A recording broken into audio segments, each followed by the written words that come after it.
అందరికీ శుభోదయం. నా పేరు ప్రవీణ్. నేను 5వ తరగతి చదువుతున్నాను.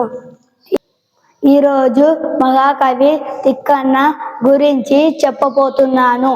తిక్కన్న పేరు వినగానే మనకు మహాభారతం గురించి గుర్తుకు వస్తుంది.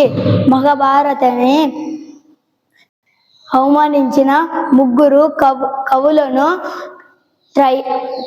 కవిత్రయం అంటారు. వారు నన్నయ్య, తిక్కన్న, ఎర్రన్న. తిక్కన్న తండ్రుల పేరు: తల్లి పేరు అన్నమ్మ, తండ్రి పేరు కొమ్మన్న, ఇంటి పేరు కొట్టూరు. తిక్కన్న చిన్న వయసులోనే తన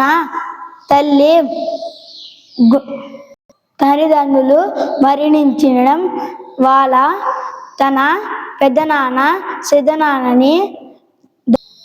పెదనాన్న దగ్గర పెరిగాడు. ధన్యవాదాలు.